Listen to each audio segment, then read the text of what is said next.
Welcome friends, now we'll discuss about antiarrhythmic drugs. Traditionally, the Vaughan-Williams system has been used to categorize antiarrhythmic drugs based on their effects on the action potential.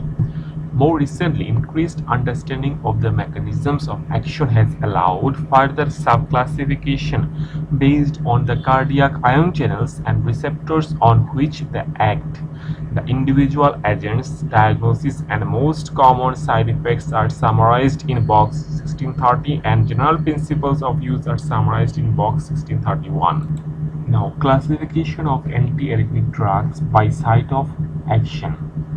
Essay note: drugs are acted as beta blockers, atropine, verapamil, diltiazem.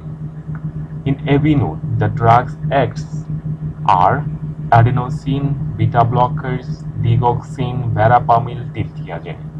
In the atria, ventricles, and accessory conducting tissues, the drugs which acts are disopyramide, flecainide, propafenone, and amiodarone.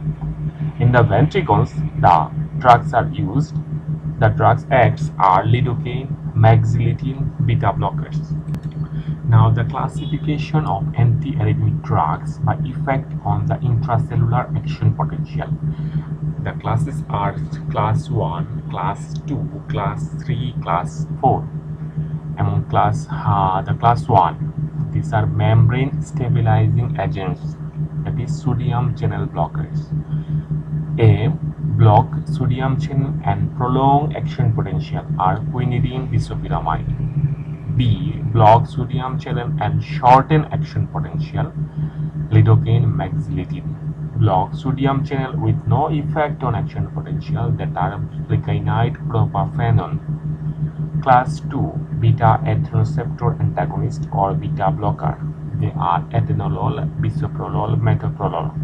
Class 3, drugs whose main effect is to prolong the action potential, that are amiodarone, dronedarone, sotalol. And class 4, slow calcium channel blockers, that are verapamil and diltiazem. Some drugs such as digoxin, ivabrarin, and adenosine have no place in this classification, while others such as amiodarone have properties in more than one class. Now, the antiarrhythmic drugs principles of use. Antiarrhythmic drugs are potentially toxic and should be used carefully according to the following principles. Many arrhythmias are benign and do not require specific treatment. Precipitating or causal factors should be corrected if possible. Example: alcohol excess, caffeine consumption, myocardial ischemia, hyperthyroidism, acidosis, hypokalemia, hypomagnesemia. If drug therapy is required, it is best use as few drugs as possible. In difficult cases, programmed electrical stimulation, electrophysiological study may help to identify the optimum therapy.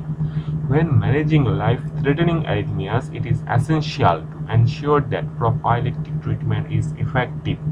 Ambulatory monitoring and exercise testing may be of value.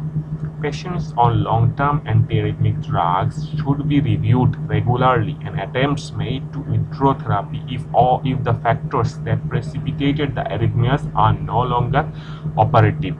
For patients with recurrent supraventricular tachycardia, radiofrequency ablation is often preferable to long-term drug therapy.